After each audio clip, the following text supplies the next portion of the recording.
I'm really excited to introduce our community today to Daniel Raz, fat loss fitness coach and business owner. Welcome, Daniel. Thanks a lot for having me. Yes, so excited. So you have this fun accent. We've kind of been chatting before we hit the record button. Give us your background. Where are you from? So I'm from Israel. When I was 6, I moved to China with my family. I grew up there. I graduated high school, decided to go to Canada just because I've never been there. So I'm like, let's give it a try. Went to university for exercise and nutrition. After I graduated, I started working at a couple of gyms. Then lockdown happened. I tried to become an online fitness trainer and lately have been more successful. More successful. Love it.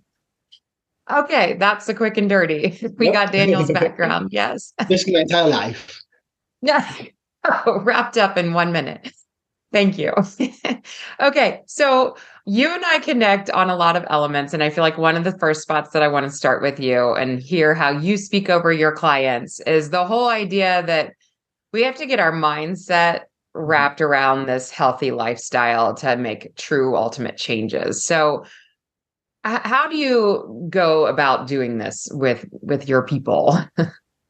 Right. I like to reverse engineer it, I guess, because I imagine, Lindsay, that if you or I suddenly wake up tomorrow, 300 pounds, high blood pressure, we, within a year or so, will be able to get to where we are today. Just because we know what to do, we have the mindset, we have a certain standard to ourselves, we believe it's possible. So a lot of times, my clients, I catch them say things, and I'm like, whoa, don't say that, because whatever you tell yourself enough times, eventually you believe, whether it's true or not. So if my clients say, I can't eat donuts, like as an example, Lindsay, if I tell you, don't press this button, you can't press this button, do not push this button, what do you want to do? I want to push the button. Right? So if somebody asks us we can't do something, we can do something, we want to do it. If we tell ourselves we can't eat this, we can't drink alcohol, we can't do that, we want to do it, we want to binge. So instead, I say, don't eat donuts. I don't drink alcohol. It's who I am, right? And that relieves all the temptations. And I make sure to say there's no food that you can never ever eat. That doesn't exist. It's only how much you eat of it. There's limitations. Also, if I catch my clients say, I don't have time to work out, I'm like, working out is not binary. It's not yes or no. It's how much did you work out? Can you do 5 minutes? Can you do 2 minutes? If you can do an hour, that's fine. Obviously, that would be more ideal than 2 minutes. But as long as you get rid of that dichotomy of all or nothing, then you'll be able to always do something. And with regarding to your nutrition, with regarding to exercise, you'll always be able to approach the right move, approach the goal, make choices that will make you closer to reach your goals. Yes. And I love how we can say the dichotomy of, this all or nothing, and that it's easy for us to talk about it, right? And then we get this real person in front of us. And do you feel like a lot of your people live in that all or nothing land? Yes, they have the mindset of all or nothing. If you listen to anyone who makes New Year's resolution, they go from never exercising to saying, I'm going to exercise for 2 hours, 7 days a week. I'm not going to eat any sugar, no processed food. I'm not going to go out. I'm like, yo, I don't do that. That's so extreme. Why are you going there? So I definitely believe to, I don't like saying set attainable goals because I do believe you should have a really big end goal. But to begin with, you should start with what I like to call easy wins. So things that you can do no matter what, doesn't matter how busy you are, and you can always rely on them and fall back on them. So as an example, I always have a water bottle within arm's reach at all times. You never catch me without it. That's an easy win. No matter where I'm at, I can always have that by me, and it will move the needle in my favor. Yeah, I love the easy wins, the small changes, right? And I think that again, we can preach that till we're blue in the face, and Yeah. people still have a little bit trouble believing or having the faith in the process till they walk it themselves and start to see some results with it. So I appreciate that that's where your brain goes with everything. And one of the things that I tag onto that is it's okay to like give ourselves credit for things that already come easy to us. Mhm. Like if the water already comes easy to you, a lot of people are like, well, I don't count that because I'm not fighting for it, right? Yeah. It's not like we don't have to fight for everything just to be successful. That's a great point. Like, it doesn't have to be difficult. It sometimes it is, right? Sometimes I don't feel like working out, but sometimes I really do. Sometimes I do want to eat that nutritious food. So it doesn't have to be difficult. Great. Yeah. Ah, okay. So you do talk about making fitness a lifestyle. And I want to hear again how you approach this and how you do it yourself.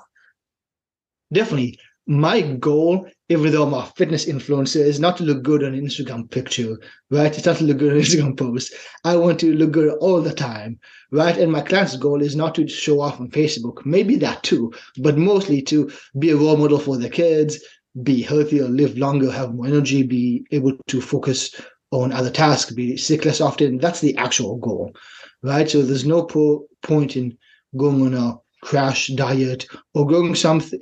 I like to think of it as if you can't sustain it on a vacation, then it's not sustainable, right? Mm. So Mhm. there's certain habits you can implement that you can sustain even on vacation. So that's why my motto is helping people lose 30 pounds without going to the gym. Because if you can lose weight without going to the gym, then you can lose weight anywhere. It doesn't matter where you travel, doesn't matter what's happening in your life, right? So a really good point you just made was the fact that a lot of people don't have the belief, the mindset that they can do it, which is why I one of the first things I tell my clients is let's focus on all the things that don't take time, don't take effort, and still move the needle in your favor.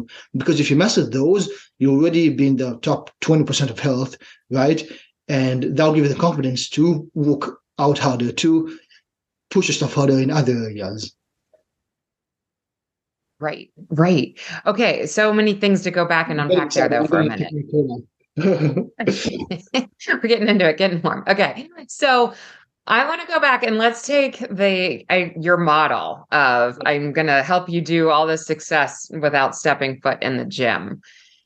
And I always talk about fitness personalities because I think that people feel like I should love going to the gym. And I'm like, maybe it's not your fitness personality. Maybe your fitness personality is you like the alone time out on a bike path, or you like the social time walking with a friend. I don't think you're totally saying that as you're talking about this, but you're trying to help them find loves outside of the gym that move the needle forward. Am I hearing that correctly? Right. All I'm saying is there's many ways to achieve success. And at the end of the day, your muscles only know tension. They don't know how much weight you're pressing or pushing or pulling, right? So an example I like to give is Gordon Ramsay can make a better meal with 1 pound than the average person can with 5 pounds. Because having more equipment doesn't automatically make you more competent, doesn't automatically make you fitter. Instead, you need to know what to do. You need to have a game plan, and that makes all the difference. I love that example. Thank you. I love that our muscles don't know. Your muscle does not know if you're in the gym No, or what you are pushing. That is so awesome. So give us examples of workout options that you put into people's laps that are outside of the gym. for sure. So pretty much everything I do is out at the gym, right? I only have one, maybe two clients that sometimes go to the gym. Almost everyone, 95%, stay at home. Just because they're busy, maybe especially people who are really overweight, at first they're intimidated to go to the gym. They're scared. They don't want people to look at them. And whether other people judge them or not, that's irrelevant. In their head, they do, right? So that's another obstacle in the way. And I say there's so many obstacles to begin with. We don't need to make more. Let's start with things that again, I call them easy wins. So to answer your question, let's imagine, the classic bench press, right? So if you don't have a barbell, if you don't have a bench, you don't have a bunch of plates, you can't do a bench press. But instead, you can do push-up. Let's say a push-up is way too easy. You can do diamond push-ups. You can elevate your feet up, and that makes the push-ups even more difficult. If all that is too difficult, you can do knee push-ups. You can do wall push-ups. So in all those 6 exercises, the five I just gave, and the bench press, you're working your pecs, you're working your chest muscles, and you're doing the same motions with your arms. So the muscles don't really know. The tension is exactly the same if you adjust it, right? So if you have a game plan, if you know what you're doing, you can work out your muscles no matter what equipment you have, even if you just have your body weight. And that can be applied to every single body part. The only exception I would say is biceps because you have to do this motion, right? And it's hard to do that with body weight. So after a month or two, if my clients really want to fit better into the shirts and pop their biceps, then they can get bands. And bands cost like $5, $10. And that's really all you need. Again, if you know what you're doing, you don't need a bunch of fancy equipment. In fact, having a bunch of fancy equipment will just distract you. I agree.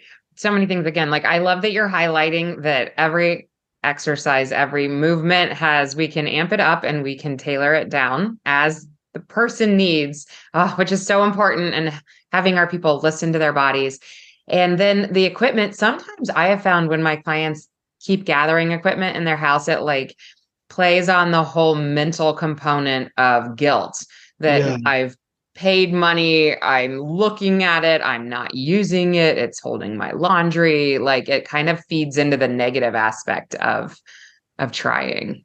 Well, how about So that? There's so many treadmills that I just use as hangers. It's really expensive hangers. That's it. And yeah, that's we got to clear them off. The treadmill is like the one thing I'm like, if you want to spend some money, because if somebody just wants to gently walk and listen to a book on tape, again, a fitness personality or a podcast, like yeah, it can be so much more enjoyable than I think people view it because they've grown up in diet mentality. They've grown up in the I shoulds, I have tos, versus I think you're talking a beautiful language of I get to, and I can make right. this happen on my own time and in my own lifestyle type way. Because you work with a lot of really busy individuals, don't you? Yes, my demographic is people who are 30, 40, 50, 60, right? Basically all of them have kids, all of them have jobs, maybe even two jobs. They're extremely busy. They always have something going on.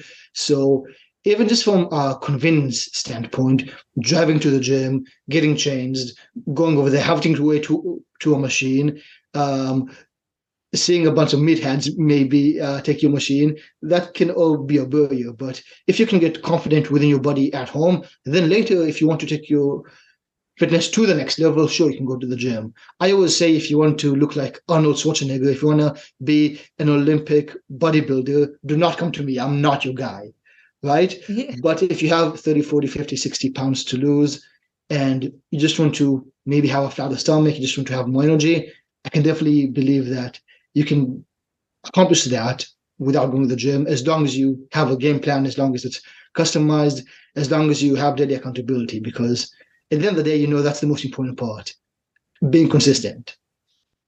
Right. Showing up. The change is in the show up. Yes.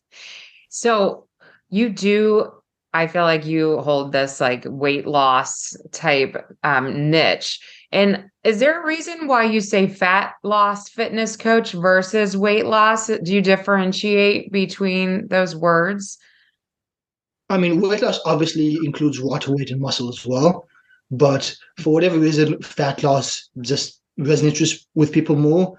So, Mm. an interesting thing about marketing is you have what you sell and what people will bite on. So, as an example, when I first started, I said that helping you lose weight will help you live longer. It will help you get rid of medications, and it will help you, just feel more confident, right? And I found that even though because in my mindset, people who are 30, 40, 50, they're very mature, they care about the future. But turns out almost nobody engaged with posts that talked about them living longer, right? But if I talked about the fact that they will look better with the shirt off, they get all excited. So I'm like, okay, let's talk more about that, right? So even though I might say the same thing, because if you lose 30 pounds, you'll look better with your shirt off and you'll live longer. Both are true. But if I mention you live longer, surprisingly, people don't care that much, relatively. But if I say they look better at the beach, they go all in on it. So even though my offer is exactly the same, if I wrap it in a different wrapping, if I present it differently, people were more likely to engage. So that's the only reason why I choose words differently. Okay. Great answer. And just totally curious. Yes. And you're so right. Like, I feel like I'm completely guilty of being like small and steady changes, little by, a little becomes a lot. And those types of, it doesn't lure people in. People aren't like, Right. oh, yes, let's jump on Lindsay's board here and see Definitely. what she has. You never want But to I love lie, that you but can, just say it differently. yeah, exactly. And again, your end goal is small changes and it is lifelong, attainable, like thriving through people's days, not just surviving. But you're right. We need to like wrap it so that somebody initially says, yes, please. So Yeah. thank you. That was good. I am curious. You put on your bio sheet here health hacks, and I feel like all of us love some hacks. What do you have for us today?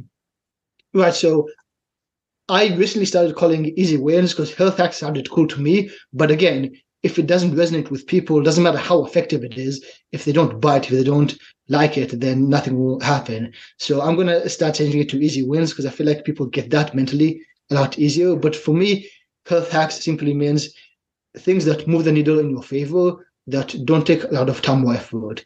So another example is everybody here sleeps every single night, I'm assuming, right? And unfortunately, sometimes it's difficult to get that extra hour or two of sleep that we need. However, if you just implement a few health hacks, a few easy wins, you can very quickly improve the quality of your sleep. And if you improve the quality of your sleep, it doesn't take time, it doesn't take effort. You just need to know what to do, and you'll wake up more energized. Your hormones will be set. They won't be all over the place. You won't crave food. You won't crave junk food as much, and you'll just be less hungry, have more energy, be more focused, all of that. And you can always improve the quality of your sleep, right? Another example is, as you can tell right now, I'm using a standing desk. I'm standing, right? Every time I talk to anyone, I like to stand, not just because it burns calories, it just gives me more energy. It allows me to stay focused for longer. And all of us sit way too long. We might as well stand while we can. If I'm ever talking on the phone, I'm never sitting. I'm always standing and walking. At this point, it's not even conscious. I just do it. But if you're able to implement those tips, then unconsciously, you just burn an extra couple hundred calories without even thinking about it in scenarios where you're going to spend the time anyways, we're having a conversation anyways, might as well take advantage of it. Yes, I love that. If you though could pick one thing, do you feel like sleep, if for everyone, like would be their biggest ripple effect into just accidentally having better other habits? I would say so. I would say sleep is, if not number one, then the top three for sure. Hmm. I love the standing desk idea. There's a piece of me like, do you get almost tired? Do you have moments where you're like, okay, I need to plop down for a second, or not really? Yes, like right next to it, I have a sitting desk. I have a regular desk. You, So I do you just, alternate, right? But it's yeah. nice to have that option. Another thing I say is, if you only have healthy food in your vicinity, you're way more likely to eat healthy food than if you only have junk food, right? Now, most people, they have they are fighting an uphill battle every single time. It takes so much willpower to eat healthy food if you have to walk 15 minutes to get it. And in most Mhm. people's kitchen, it's all junk food and they have to walk to get healthy food. In my kitchen, it's the opposite. It's all healthy food. If I want junk food, I have to walk to get it. And if I'm being lazy, I'll eat healthy, right? Because it's so much more convenient. So you want to set yourself up for success, right? And I forgot how I got on this tangent from the original question, but I was going to connect it somehow. We I were talking apologize. about What the it, healthy wins, the right, hacks. yeah. Healthy Yes. wins, right? So yeah, make it easy for yourself to win, right? Again, as Yeah. we talked about earlier, it doesn't have to be super duper difficult, right? It takes less willpower for me to eat vegetables and fish than ice cream because I have to walk 15 minutes or drive 5 minutes to get ice cream, right? It's difficult. Yeah. Do you know you're giving these beautiful examples of we don't rise to the level of our goals, we fall to the level of our systems. And what you're doing is putting systems in place. Your Yep. system of having a healthy kitchen, your system of having a healthy workspace. Like you default to all your healthy because that's how you have it set up. And you have to work a little harder to get to the unhealthy. Very cool. And I love your examples. Thank you. That's good. Um, can we talk about the fact that you are a purely online fitness trainer? You don't do anybody in person anymore? I do right now, and the only reason why is because I'm from Israel. I'm trying to get a Canadian citizenship, so I have to work for a couple more months, and then I'll be able to get it. But Nice. I do enjoy doing both. I just enjoy online more, just because you see people get much better results. Because in person, you only focus on working out, then move on to the next client, right? Hmm. And online, you focus on the 80%, which is nutrition and accountability, right? And those are the most important parts, right? Yeah. So the cool thing about online is you get compliments from what used to be strangers that you've never gotten before. And my favorite is if I work with a guy whose wife was super skeptical. He's like, no, don't do it. But then he does it anyways. And then a couple months later, it's like, oh my God, thank you so much. He's so much happier. I've never seen him like this in years. Like, that's what feels good. So even though online is definitely not for everyone, because if you've ever been online, you'll know that there's some not so nice people out there, and you have to be resilient in that aspect. But it's more than worth it, because one message to a stranger can become somebody who views you as a mentor, who can't stop thanking you, who keeps saying that you changed their life, right? So even though it might be awkward to, talk to strangers or message strangers to begin with, it'll be more than worth it once you start hearing those compliments. And the great thing is they start to compound after a while. Absolutely. I would like to know, what are the other things that you offer that are in place? Because it sounds like you're getting to hold accountability and, like you said, nutrition and other places just beyond fitness as well. So do you actually train them? And then you also hold, like, what's your accountability once the training's done? What do you mean once the training's done? Are you doing like a virtual training session, or do you Oh, have sorry, sorry, modules that not my they bad. would Yeah. watch? No, no. So Mm-hmm. what I do is, in regards to the exercise portion, I give them exercises to do that they can do anytime. It doesn't have to be live with me, right? So they can open like my app and then they can see me doing certain exercises, right? And then they say, hey, this exercise felt weird. This was way too difficult. This was good. So the next workout, I update it, make a different workout, right? And that's basically how I go about it, right? And then every week we basically talk so we can see again what hurt, what was difficult, what was easy, what you liked, and make adjustments from there. Right? So it's all through their phone. They can do it anytime. And Okay. So you have an app, and yeah, then you get to personally tailor workouts for your clients through your app, is what I'm yeah. hearing. Yes. Okay. That's really cool. I love this. And then how do you handle the nutrition piece? What are they doing to be held accountable there?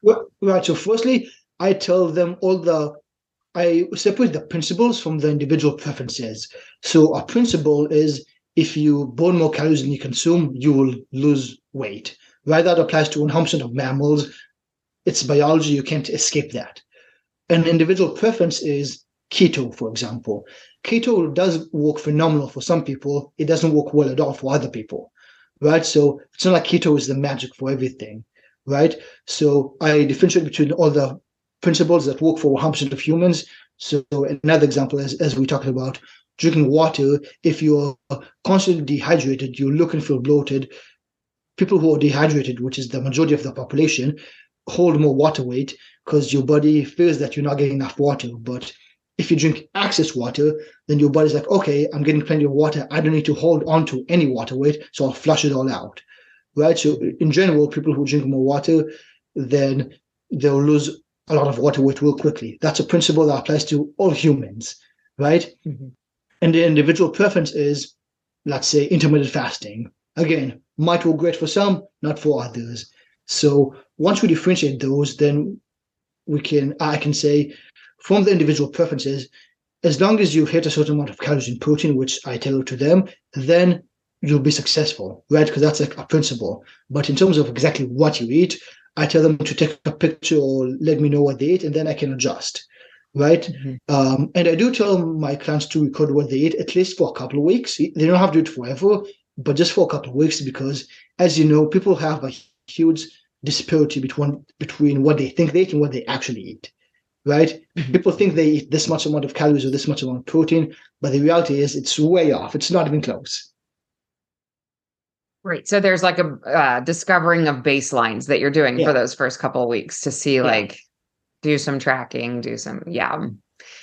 And I want our listeners to hear this word that keeps coming out of your mouth is individualized, Yeah. and how important that word is. And there's not a one size fits all. So that's the beauty of working with a coach like Daniel, that you'd get individualized care with that. So that's really cool. What if you got to wrap your arms around our community today and tell them one bit of information that you just hope and pray that they heard out of you? What would be your send off? I feel the smartest decision you can make is to invest in yourself because so many people invest so much money and time into crypto, into stocks, into real estate, and that's all great. But you are your biggest investment, and you will literally last with you forever, right? Everywhere you go, you take your body with you. So let's say that you invest a lot of money in a skill such as playing piano. That's great. That's fantastic. But unless you have a piano in front of you, you want to be able to show off that skill, right? You might feel confident while playing piano, but you might not feel confident in social events and work. But if you work on your body, you take your body everywhere you go. It's not just at the gym, it's not just at home. In social events, every time you walk, every time you go to the mall, grocery store, everywhere, you carry your body with you. So I feel like that is the most translatable skill. So might as well invest in that. Yes, that's so good. We do take our body with us everywhere and it affects everything we do. So good. All right. Any last minute, where can our listeners find you? Anything that you have promoting that you're coming up with anytime soon? So my website is danielrazfit.com. So that's DANIELRAZFIT.com. On Instagram, Daniel Razfit. Twitter, I'm most active, Daniel Raz underscore fit. If you message me that you saw this podcast, I'll give you a ebook that I made, which the title of the ebook is 7 Stupid Simple Steps to Lose 10 Pounds that require basically zero time or effort. And I talk about 7 different easy wins that a lot of people don't consider. And the whole point is they don't take time, don't take effort. Just let me know that you listen to this podcast and I'll give it to you. Hopefully that'll help. I love it. Thank you. All of that will go in the show notes in case people are out running or driving or folding their laundry. Don't worry, you can still find all that information. And Daniel, thank you so much for joining us today. Thanks a lot.